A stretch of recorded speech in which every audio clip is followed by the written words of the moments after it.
not necessarily good at this point. Devin, get us started. Okay. If I came home and Mrs. King said, "Do you want me to make dinner?" I would say, "Sure." I'm not going to say no to that one. What else? I said he's talking to her short sentences. Yeah, like very quick first dialogue. So if you're trying to get away from someone, you tend to be like, no, yes, and just kind of end conversations. Anything else?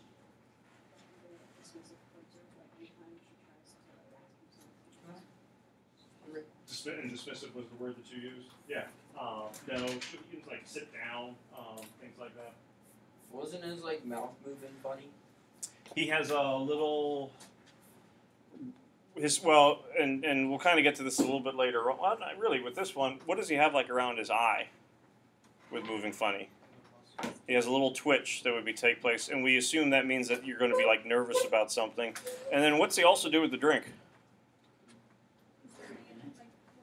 Yeah, he gulps the whole thing down, and it's alcohol drink, and then he goes up to make another one, and it's even a little bit stronger. So there's a whole bunch of these little details, contextual clues that are letting us know that he's probably not in the best of moods. So the list of things that we have, he uses short, terse dialogue. He is dismissive toward Mary. He chugs his drink. Devin, what was the one that you mentioned first? Didn't want dinner. Okay. He doesn't want anything for dinner.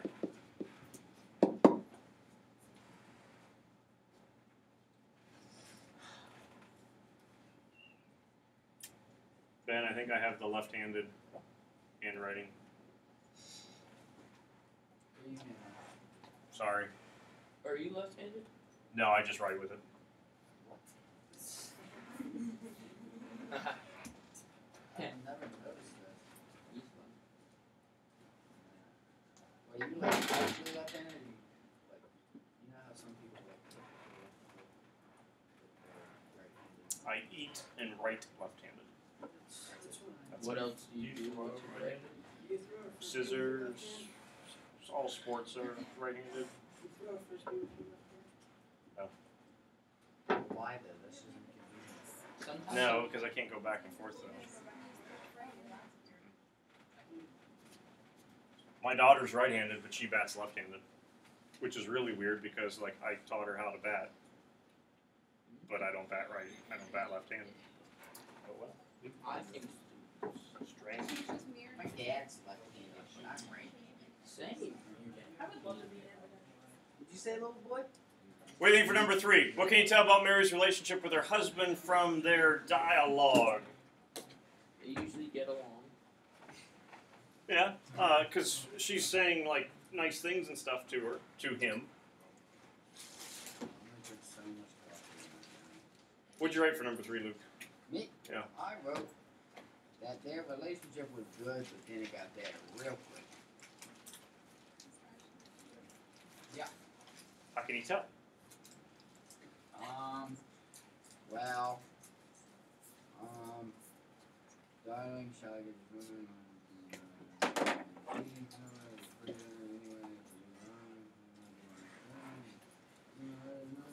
Thanks for sharing that with us. Yeah, I can't find it, but he's like, yo, I don't want this anymore. I'm giving more people some money. That's what he says. You're kind of jumping ahead to that part. You mentioned the use of the word darling, and I don't remember if Shai was the one who said that or someone, did Zelena say it? But someone mentioned how she uses that term over and over again. She wants him to be happy, bless you, matter what. And so an example of this that you can tell would be the use of darling. And then what kind of phrases does she tend to use? And I don't mean simple, compound, complex, but when she speaks, what kind of punctuation do you tend to have? She'll go darling, and then she asks questions because you're trying to get him to be happy, to be satisfied, and then that's when he starts being dismissive and keeps like shutting her down over and over and over again. May I use the restroom? Hold on. Alrighty. So she asks questions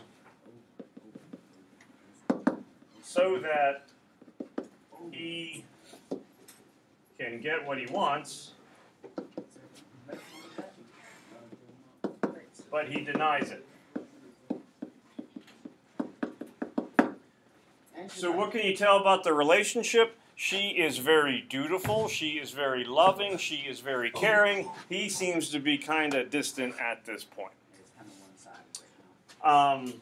Zach, how about you answer number 4, then you can go use the restroom. Why is Mary suddenly frightened? What is it that he does that makes her very frightened? I think he raised his voice at her. He was like, sit down. Yeah, at the top of 381, sit down, he said, just for a minute, sit down. It wasn't until then that she began to get frightened. Go on, he said, sit down. So, repeated use of sit down. Oh, yeah.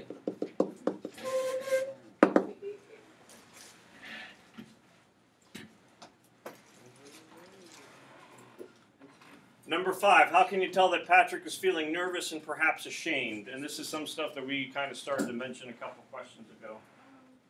He was nervous because he had a twitch and he was just drowning his drinks. And what was the second part? He was drowning his drinks. Oh, downing his drinks. Okay. He is nervous because of the eye twitch. Luke, what were you going to say? I was going to say that I twitch. And he quickly downs his drinks.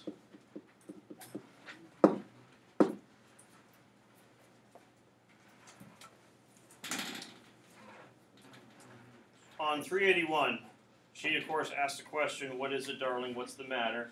He had now become absolutely motionless, and he kept his head down so that the light from the lamp beside him fell across the upper part of his face, leaving the chin and mouth in shadow. She noticed there was a little muscle moving near the corner of his eye, which we just talked about, his left eye.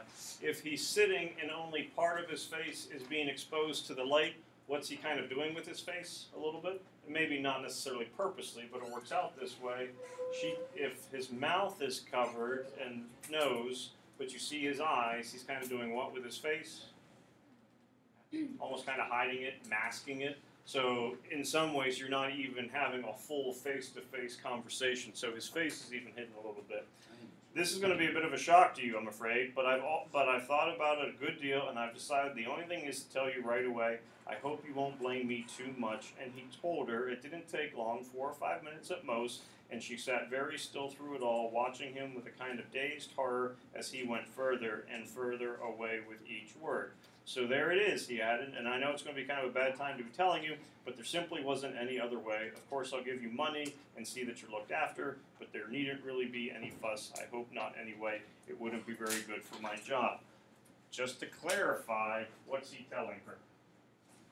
He's leaving, wants a divorce. So it never comes out and says it word for word, but based on you'll be looked after, we don't want to mention anything, it wouldn't be good for my job. The whole idea would be there'd be separation. There's nothing that would say that he did. There's nothing that alludes to an affair taking place. So you can't say that that's the reason. It's just that he wants out. What is most surprising about that? And we've already mentioned this detail. She is pregnant. So it's one of the worst times in which you could probably initiate a divorce. How would it affect his job? Like, doesn't it say that he's like, Yes.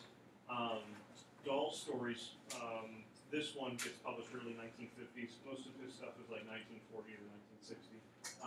And it's Great Britain. Not that that means a big difference, but 1950s, it's all, well, not all about, but you don't get in each other's business quite as much, but because he's a public figure and divorce would not be as common as it is today, it would be a little bit of a scandal taking place. So he doesn't want it to be, since he's a figure in the community, people are going to look upon him for him.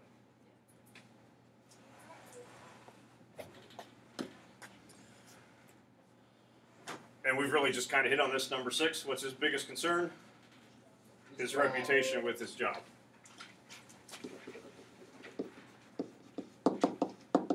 So Patrick is worried about his reputation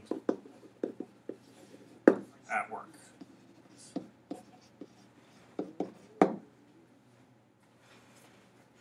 That's almost neat. Situational irony. What's situational mean versus dramatic?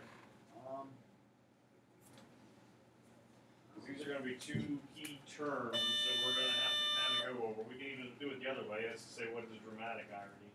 Situational is something that would be the opposite of what probably happened, and then dramatic is when the readers know what's going to happen. Right. So think of situational. First word, situation, surprise.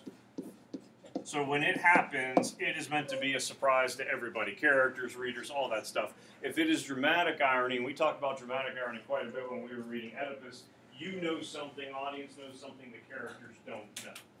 Okay. So for situational irony, why is Mary's violent action so unexpected?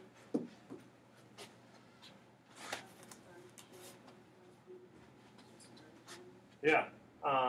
At the beginning, at the start, she loves her husband. She seems very calm. She's like the last person that you would expect to have a violent action. So, at the start of the story, she is a loving, caring, dutiful wife. Where she's only worried about her husband's well-being. And then, leg of lamb, across the head, done. And a leg of lamb is not a pork chop. A leg of lamb would be like a baseball bat. Frozen leg of lamb, this is a large piece of meat. It's like swinging Adam at somebody. Oh, that's just disrespect, Frank. You better get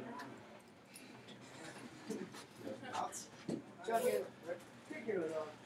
All right, so on 382, after she does this, what's her next plan? Killed the husband, what do I have to do? Trying to make alibi. By how? Okay, so, and you could, I'd say the alibi would be the motivation for the plan. The plan, she has to go talk to Sam the grocer. So she's going to go visit Sam the grocer. Sam better not be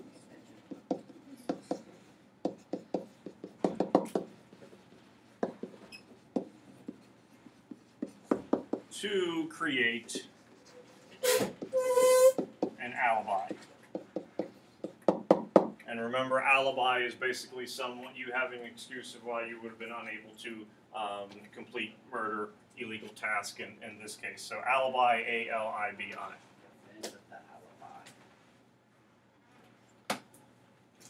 Number 9, why talk so much then to Sam? Okay. As opposed to being like rushed. Hi Sam, gotta go. Or more like frantic, like she's like guilty.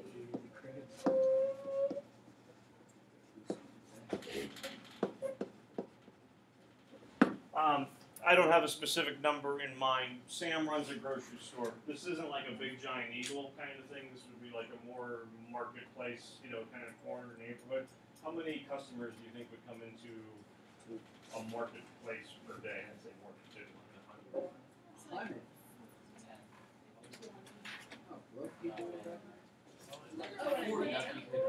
I'd say, depending upon the size of the neighborhood, which we don't know, I think that 50 is probably a solid mark, and there'd be days where there's going to be 25 to 30. Thanksgiving rolls around, it could be 100. What does she do by talking so much to Sam, who, let's say, runs into 40 or 50 people a day? if she gives him a lot of information, so when the police come by, hey, did this woman stop by? Oh yeah, she talked to me for quite a while. What does that do? It helps establish alibi. If she were to say, I went to Sam the grocer, and then she does, but they go to Sam, do you remember this woman? And this is before there would be, camera surveillance and all that kind of stuff. It's only word of mouth. I might have. I honestly don't remember if I saw her. Her alibi isn't as strong, as it otherwise could be. So I think in part way, yes, this does help her seem more normal, less worried, less frantic. Oops, that's not going to work. It also helps Sam remember her for police questioning. Because no matter what the police think, who does have to be a suspect? Sammy. The wife.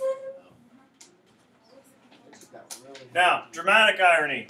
So this is something the audience knows that the characters do not. What scene on this page would be an example of dramatic irony on page 383?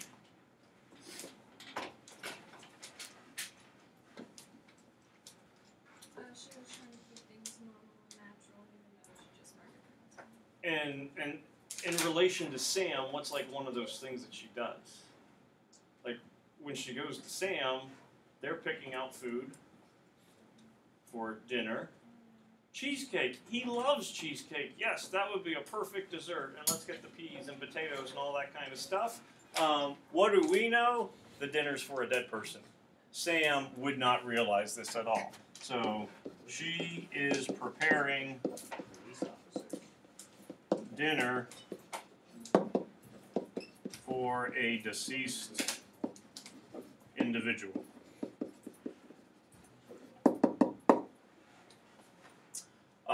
Number 11, Mary Maloney has just murdered her husband and is now carrying out a clever plan to escape punishment, yet most readers find her a sympathetic character. How does Mary Maloney create sympathy? And not everyone will find her to be a sympathetic character. Certainly some people do. Okay. So like an immediate change, an abrupt change. Her husband leaves her. Husband abruptly leaves her. That's an incomplete sentence. Sorry. She sounds so genuine. Okay. She comes off as very genuine and loving.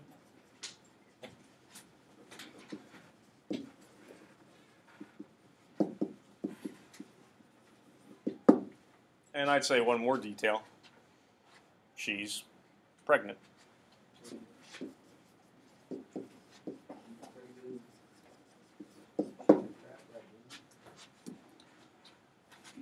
Do you find Mary's behavior when she comes, that should be home, believable? I don't remember if yours got edited or not.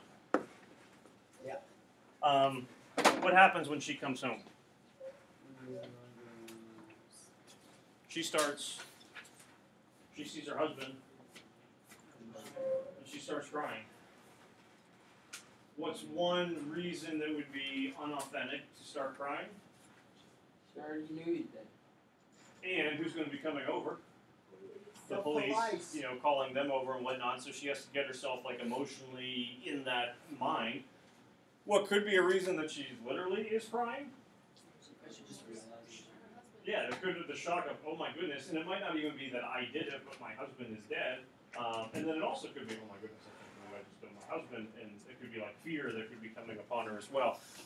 So this one would certainly be kind of an opinion question, leave it up to you, but it could be genuine in the sense that there is sadness. It also could be kind of prepping herself for her role, the act that she is going to have to play with the police. So genuine in the sense of, the emotions,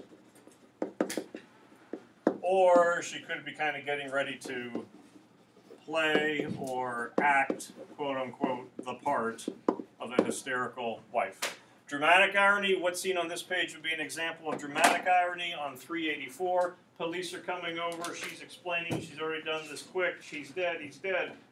in that very first full paragraph, 384, first column. But they always treated her kindly. She told her story again, this to the police, this time right from the beginning when Patrick had come in and she was sewing and he was tired, so tired he hadn't wanted to go out for supper. She told how she put the meat in the oven. It's there now cooking. What did she just do that we know that they don't? Dramatic irony. Lied, but specifically, it's right there in the oven.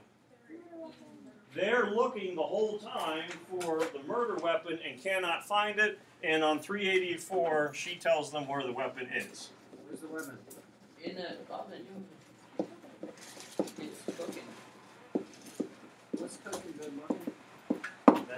Which, when we get down to the end, here with 16, in what sense will the police be doing Mary a favor by eating up the leg of lamb? They're able to get rid of the murder weapon. For number 15, do the police seem to suspect her?